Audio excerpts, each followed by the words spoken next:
nanti nggak diakui keterangan kita karena itu saudara. Kan goblok.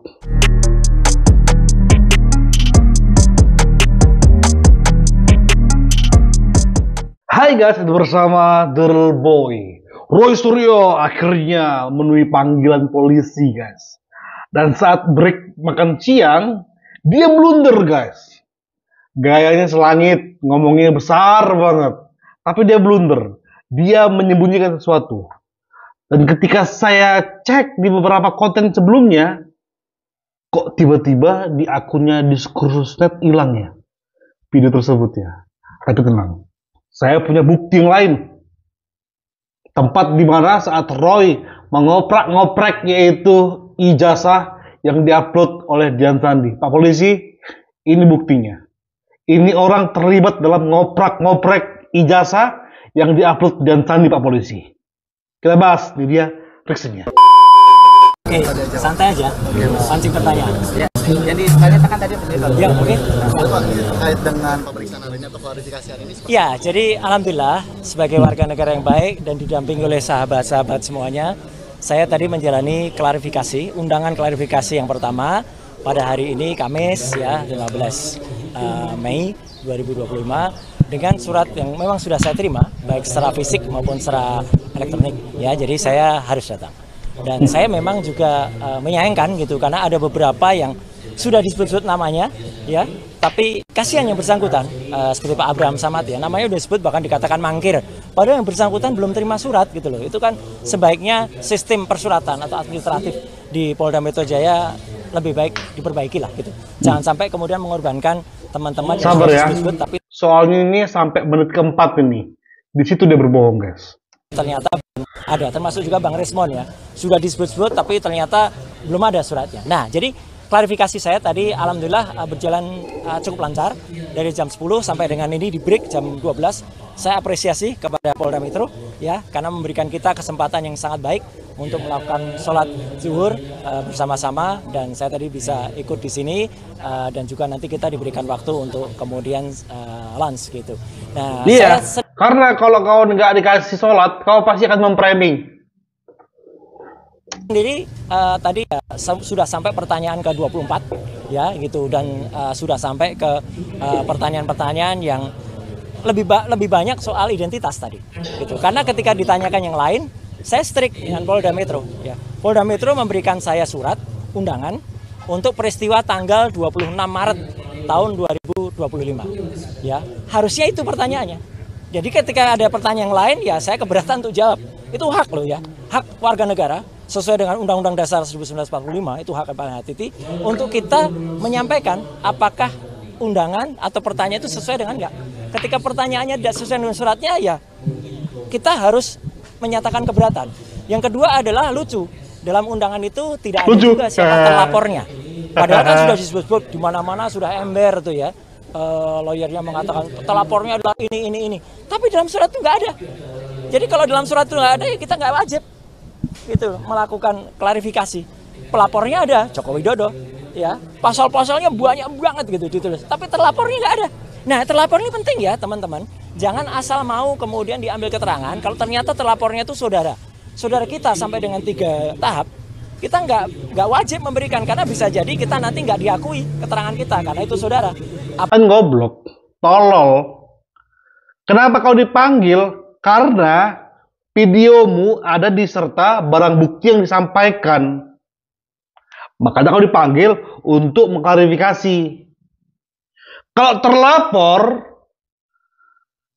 kau bisa aja langsung ditahanin, Roy. Bersyukur dikit kau.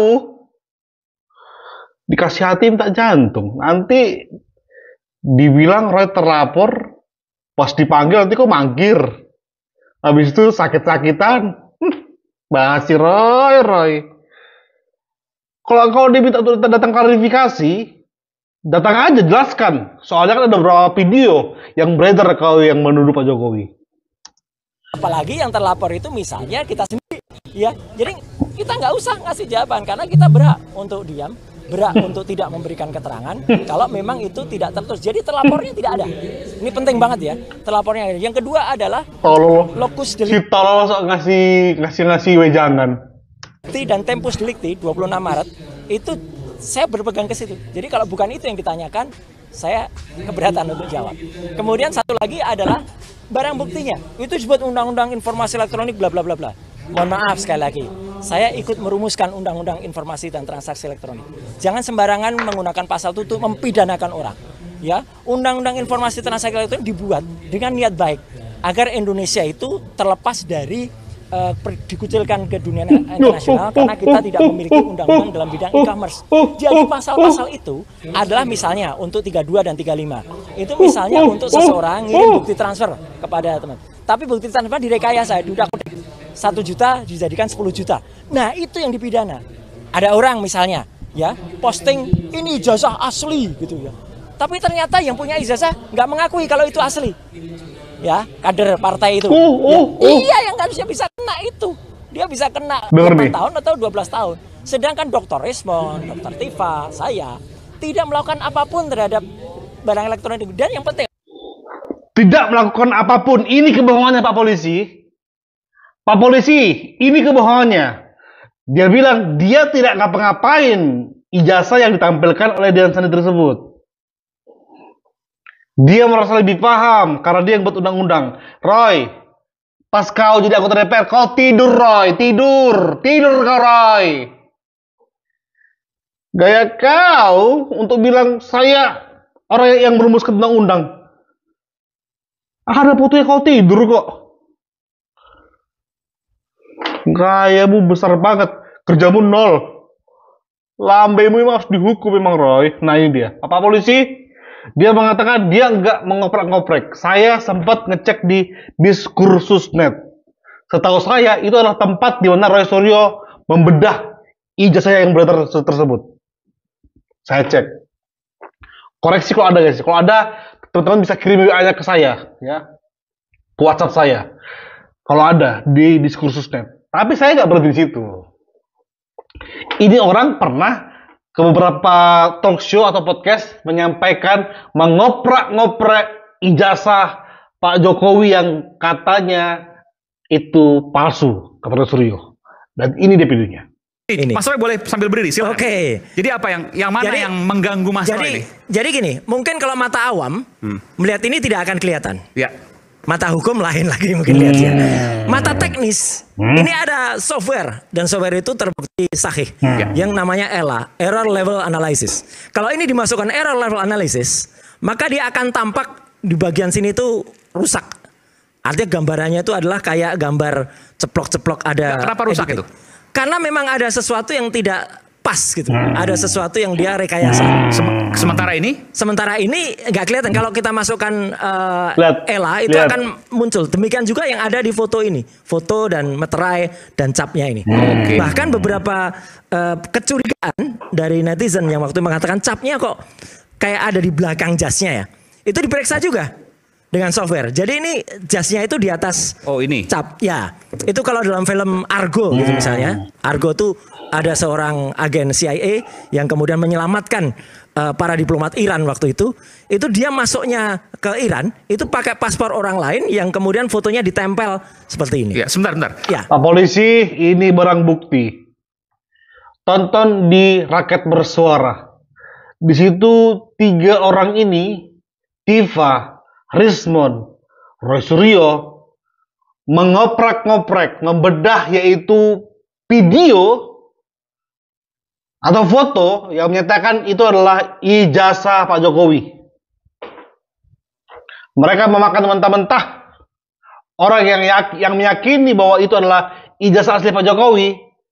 Ya, orang yang meyakini nih bahwa itu ijazah Pak Jokowi, mereka merasa mereka ahli dan ilmuwan dan mereka ambil momen itu untuk nyerang Pak Jokowi dengan cara apa? Mengoprak-ngoprek, dibilanglah ELA.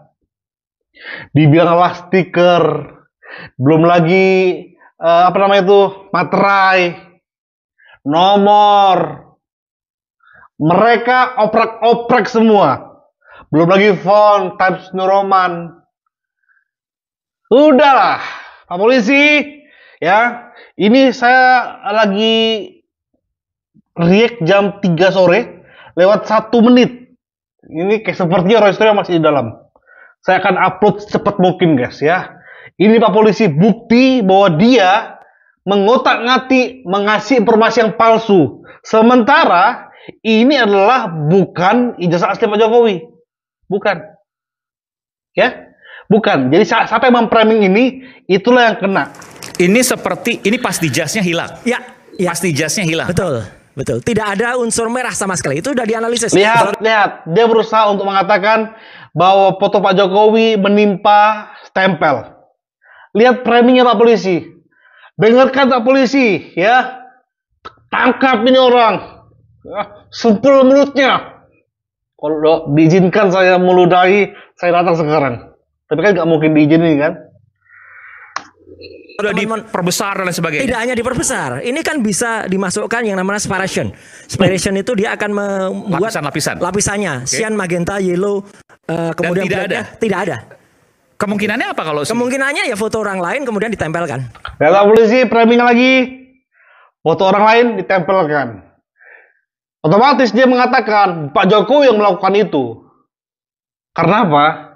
Statementnya dia adalah lebih dari 100% dia meyakini ijazah Jokowi asli dari ini doang. Nanti ketika laporan sudah mulai beredar, baru dia mengatakan, karena lewat skripsi saya meyakini bla bla bla persen itu palsu. Pak Polisi, lakukan tugasmu. Tangkap ini orang. Tangkap. Kita terus kawal guys. Semoga nanti sore atau malam kita dapat informasi Roy Suryo ditahan. Thank you guys. Bye bye.